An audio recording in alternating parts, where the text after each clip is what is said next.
Ika-8 kabanata, ang pagkamatay ni Anne. Sa tahimik na lugar ni na Simeon at Ana, habang sila ay natutulog, isang banal na presensya ang bumisita sa kanila sa bawat panaginip.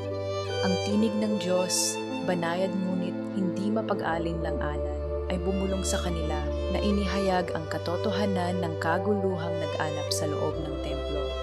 Nang ang liwanag ng umaga ay pumasok sa mga sinaunang bulwagan, ang dalawa ay nag-usap sa tahimik na mga tono.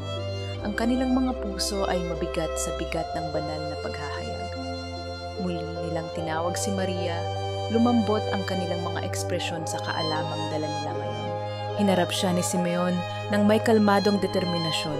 Ang kanyang boses ay matatag at mabait. Sinabi sa amin na wala sa mga nangyari ang iyong kasalanan. Tatapusin namin ito upang magpatuloy ka sa iyong pagnanais na matuto ng higit pa tungkol sa ating Panginoon at kung paano ka makapaglingkod sa Kanya.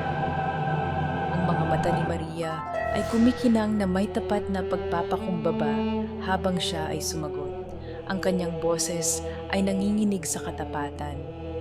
Isinasamo ko sa iyo aking mga nakatataas na payagan akong paglingkuran ng aking mga kapatid na babae at tiisin ang kakulangan sa ginhawa ng kanilang panunuya.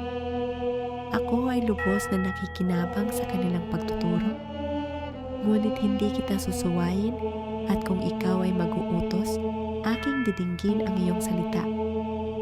Lumipas ang araw sa gabi at sa loob ng kanyang maliit na silid, muling lumitaw ang matagal nang wala sa celestial na mga kasama ni Maria. Ang kanilang tahimik na presensya ay pumuno sa kalawakan. Ang kanilang liwanag ay nagbigay ng banayad na liwanag na tila nag-aalis sa mga anino ng kanyang kalungkutan. Nakipag-usap siya sa kanila sa taimtim na panalangin. Ibinubuhos ng kanyang puso ang pananabik at debosyon.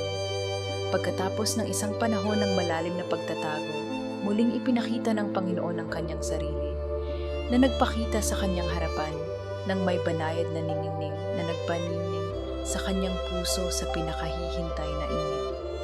Ang kanyang presensya ay isang balsamo sa kanyang kaluluwa, isang paalala na hindi niya talaga siya iniwan. Ang oras ay gumagalaw ng hindi maiiwasan sa templo at hindi nagtagal, si Maria ay 10 taong gulang. Isang araw, nakatanggap siya ng nakakabagbag damdaming balita mula sa Diyos. Ang kanyang ina, si Ana, ay malapit nang magwakas ng kanyang buhay sa lupa.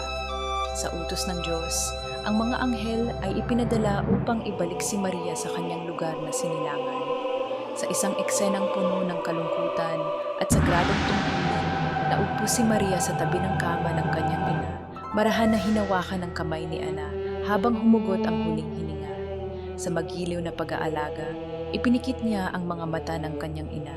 Siniil ang isang malambot na halik sa kanyang pisngi at pagkatapos ay sa kanyang mga daliri. Habang inihatid ng mga anghel ang kaluluwa ni Ana sa limbo, bumalik si Maria sa templo bilang isang buhay na testamento sa parehong pagkawala at sa walang hanggang pangako ng banal na awa.